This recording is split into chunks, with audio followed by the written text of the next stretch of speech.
Assalamualaikum students, I am Sumaira Khan. Today we continue our chapter number 3, kinematics of linear motion and numericals from number 7 to 10.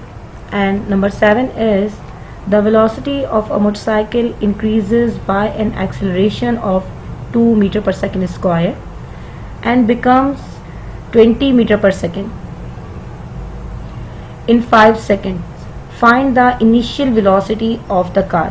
अब देखें आप यहाँ पर इन्होंने हमें जो क्वेश्चन दिया है उसके अकॉर्डिंग इन्होंने हमें बताया है कि एक मोटरसाइकिल है, उसका एक्सेलरेशन जो है वो 2 मीटर पर सेकेंड स्क्वायर है और उसकी फाइनल वेलोसिटी जो है वो आई है 20 मीटर पर सेकेंड यहाँ पर, और वेलोसिटी चेंज होने में जो टाइम लगा है वो लगा है 5 सेकेंड्स। तो मोटरसाइकिल की इनिशियल वेलोसिटी जो है वो फाइंड करनी है। तो हमने यहाँ पर लिख दिया कि एक्सेलरेशन जो है वो 2 मीटर पर सेकेंड स्क्वायर है, फाइनल वेलोसिटी 20 मीटर पर सेकेंड है, टाइम जो हमारे पास गिवन था वो 5 सेकेंड्स था और इनिशियल वेलोसिटी हमें फाइंड आउट करनी है। According to first equation of motion हमने फार्मूला पुट किया। फर्स्ट इक्वेशन ऑफ मोशन का Vf is equals to Vi plus AT, और Vi हमें फाइंड करना है तो AT यहाँ पे पॉजिटिव है, इक्वेशन में इज इक्वल के उस साइड पे जाकर नेगेटिव हो जाएगा तो हमारी इक्वेशन सेट हो जाएगी और ये हो जाएगी Vi is equals to Vf minus AT। अब यहाँ पे Vf की जगह पर हम नेक्स्ट स्टेप में Vf की वैल्यू पुट करेंगे जो कि हमें क्वेश्चन में गिवन है 20, माइनस का साइन लगाया। A की वैल्यू जो कि हमें क्वेश्चन में गिवन है और हमने डेटा में लिखी है 2, हमने यहाँ पे 2 लिख दी। अब आप यहाँ पर एक चीज़ नोट करें कि A और T के दरमियान में कोई साइन नहीं है। इट मीन्स कि A और T जो है वो आपस में मल्टीप्लाई हो रहे हैं, तो हमने यहाँ पर T की वैल्यू पुट कर दी 5। जब हम 5 को 2 से मल्टीप्लाई करेंगे तो हमारे पास आंसर आ जाएगा 10। तो नेक्स्ट स्टेप में हमने ऊपर से 20 एज इट इज लिख दिया, माइनस और 2 और 5 को मल्टीप्लाई कर दिया, 20 में से 10 को माइनस करा तो हमारे पास आंसर आया 10। ये हमारी इनिशियल वेलोसिटी आ गई। Now next, a car starting from rest attains a velocity of 20 metre पर सेकेंड इन 5 सेकेंड्स। अब हमें क्वेश्चन में जो इन्फॉर्मेशन दी है वो ये बताया जा रहा है कि कार जो है वो रेस्ट से स्टार्ट हो रही है। मैंने आपको बताया कि जब कोई चीज़ रेस्ट से स्टार्ट होती है तो उसकी इनिशियल वेलोसिटी हम 0 कंसीडर करते हैं। तो हमारे पास इनिशियल वेलोसिटी 0 आ गई और उसने जो वेलोसिटी अटेन की है वो है 20, यानी फाइनल वेलोसिटी जो है वो है उसकी 20 मीटर पर सेकेंड, और जो फाइनल वेलोसिटी तक पहुंचने में उसने टाइम लिया है वो लिया है 5 सेकेंड्स। तो यहाँ पर हमारे पास टाइम आ गया। अब उन्होंने यहाँ पे क्वेश्चन दिया है हमें find the distance covered by the car, यानी कार ने कितना फासला तय किया है। तो हमने डिस्टेंस लिख दिया कि हमें फाइंड करना है। अब अगर हम डिस्टेंस फाइंड करने के लिए second equation of motion use करते हैं तो उसमें भी A मौजूद है, और अगर हम third equation of motion use करते हैं तो उसमें भी हमारे पास A मौजूद है। तो यहाँ पर मैं आपको क्लियर कर दूं कि हमारे पूरे डेटा में A कहीं पर भी हमें गिवन नहीं है, मतलब हमारे पास A की वैल्यू जो है वो आई नहीं है। तो ऐसे सिचुएशन में पहले हम A फाइंड करेंगे, यानी एक्सेलरेशन मालूम करेंगे।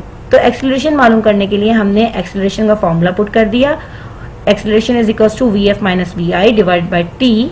Vf की वैल्यू हमारे पास गिवन थी 20, माइनस लगाया, Vi की वैल्यू लिखी 0 और डिवीजन में टाइम की वैल्यू पुट कर दी जो कि है 5। जब हम 20 को 5 से डिवाइड करेंगे तो हमारे पास आंसर आ जाएगा 4 मीटर पर सेकेंड स्क्वायर। अब ये हमारे पास एक्सेलरेशन आ गया। अब हम क्या करेंगे, अपना डिस्टेंस फाइंड करेंगे जो कि क्वेश्चन में हमें बोला गया था। डिस्टेंस फाइंड करने के लिए हमने third equation of motion use की है जो कि है 2as is equals to Vf square minus Vi square. अब हमें S फाइंड करना है, तो 2 और A जो है यहाँ पर एक्स्ट्रा है, तो इन 2 और A जो है वो S के साथ मल्टीप्लाई कर रहा है, तो इज इक्वल के इस साइड पे जाकर वो डिवाइड करेगा। इस तरह हमारी इक्वेशन सेट हो जाएगी, यानी हमने S को अलहदा कर दिया और Vf square minus Vi square divided by 2A, ये हमने इक्वेशन बना ली। अब Vf की वैल्यू हमारे पास गिवन है जो कि है 20, Vi की वैल्यू भी हमारे पास गिवन है जो कि है 0, और उसके बाद 2 हमने फॉर्मूले का लिखा और A हमने अभी फाइंड किया है जो कि आया था 4। अब 20 का हम स्क्वायर करेंगे, मतलब 20 मल्टीप्लाई बाई 20 जो कि आएगा 400, और 2 को 4 से मल्टीप्लाई करेंगे तो आएगा 8, 2 4 8। माइनस 0 का स्क्वायर 0 ही होता है और इसकी कोई वैल्यू नहीं क्योंकि ये माइनस में है। 400 को जब हम 8 से डिवाइड करेंगे तो हमारे पास आंसर आ जाएगा 50। तो ये हमारे पास डिस्टेंस आ गया, हमने इसके साथ इसका यूनिट लगा दिया जो कि है metre. Now next numerical, a stone is dropped from the top of the tower, takes 5 seconds to reach the ground, calculate the height of tower। यहाँ पर अब उन्होंने हमें एक सवाल दिया हुआ है कि एक स्टोन जो है वो टावर के ऊपर से फेंका गया और ज़मीन तक पहुँचने में स्टोन ने 5 सेकंड लिए। तो हमने लिख दिया कि ज़मीन तक पहुँचने में उसने 5 सेकंड्स लिए। अब वो कह रहे हैं कि calculate the height of the tower, tower की हाइट मालूम करनी है। तो हमने यहाँ पर लिख दिया हाइट जो कि हमें फाइंड करनी है और हमने यहाँ पर ग्रेविटी ली है जो कि है 10, ये कांस्टेंट वैल्यू है, हमने यहाँ पर लिख दी और ये क्वेश्चन में गिवन है। अब आप यहाँ पे नोट करें, मैंने इनिशियल वेलोसिटी 0 ली है। इनिशियल वेलोसिटी यहाँ पे मैंने 0 इसलिए ली है, यहाँ पे समझाने की 2 बातें मौजूद हैं। पहली बात ये कि जब पत्थर को टावर से फेंका जा रहा था तो वो किसी बंदे के हाथ में होगा, तो जब पत्थर किसी के हाथ में है तो उस वक्त वो स्टेट ऑफ रेस्ट में है, इसी वजह से उसकी इनिशियल वेलोसिटी हमने यहाँ पर 0 ले ली। अब आप यहाँ पे सोच रहे होंगे कि एक नई चीज आई है जो कि है g। इस g को हम ग्रेविटी के लिए इस्तेमाल करते हैं और ये एक्सेलरेशन के बिहाफ पर इस्तेमाल होता है। अगर हमारी बॉडी जो है वो स्ट्रेट लाइन पर मूव कर रही है, जमीन पर मूव कर रही है, जमीन की सतह पर है, तो उसमें उस वक्त एक्सेलरेशन प्रोड्यूस होता है। लेकिन अगर हमारी बॉडी जमीन की सतह से ऊपर है, ऊंचाई पर है, तो उसमें उस वक्त जो एक्सेलरेशन प्रोड्यूस होगा वो acceleration due to gravity produce होगा, इसलिए उसे जी से इंडिकेट किया जाता है। और इस ग्रेविटी की कांस्टेंट वैल्यू है 10 जो कि हमें क्वेश्चन में गिवन है। अगर ये वैल्यू क्वेश्चन में मौजूद ना हो या ना दी हुई हो तो हम खुद से ये वैल्यू पुट कर देते हैं इस तरह के सवालों में, क्योंकि ये कांस्टेंट वैल्यू है। अब हमने अपनी सेकंड इक्वेशन ऑफ मोशन को चेंज कर दिया। सेकंड इक्वेशन ऑफ मोशन में हमारे पास s होता है, हमने s की जगह h लगा दिया, क्योंकि s हम लगाते हैं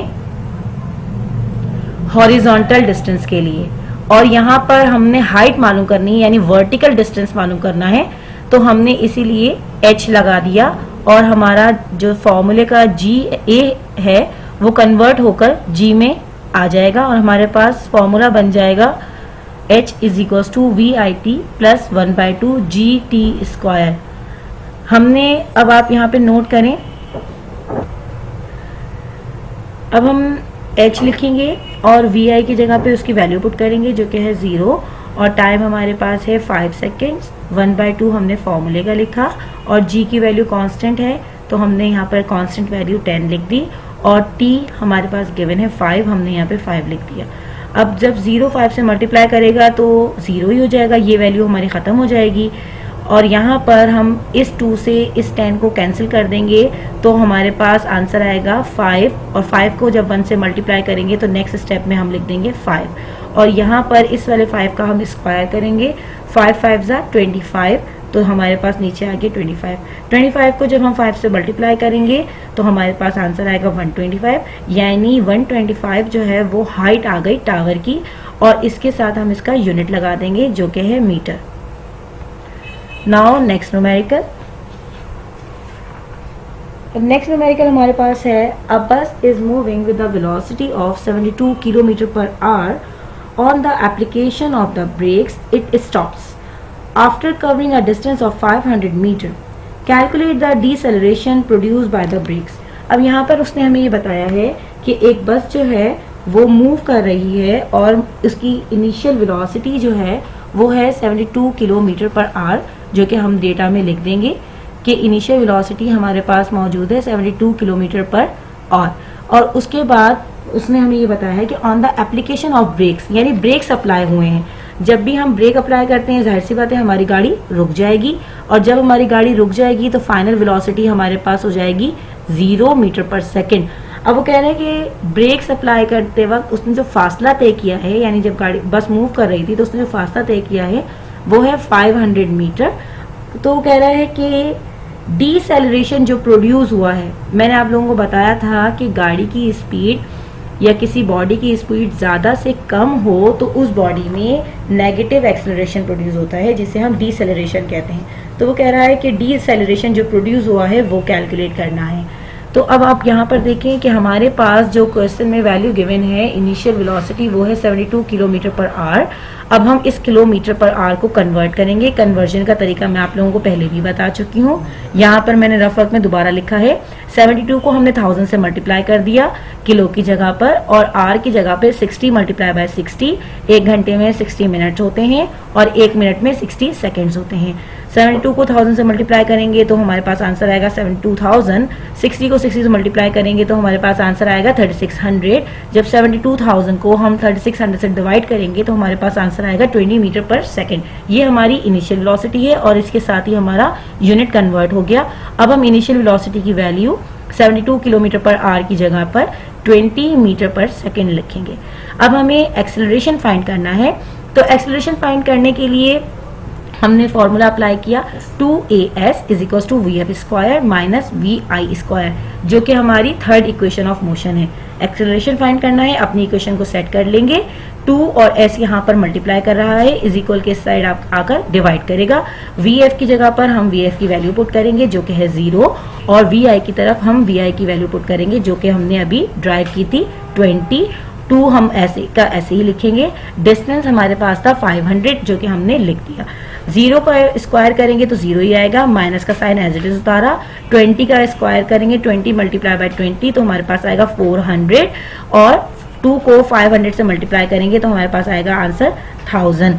जब हम 400 को 1000 से डिवाइड करेंगे तो हमारे पास आंसर आ जाएगा 0.4, और माइनस का जो ये साइन है वो हमारे आंसर में भी एज इट इज आ जाएगा। अब ये हमारे पास आंसर नेगेटिव आया है, इसका मतलब बॉडी में डिसेलरेशन प्रोड्यूस हुआ है। हमने उसके साथ उसका यूनिट लगा दिया जो कि है मीटर पर सेकेंड स्क्वायर। यहाँ पर हमारे आज के न्यूमेरिकल कंप्लीट होते हैं। उम्मीद है आपको बहुत अच्छे से समझ में आए होंगे। Thank you.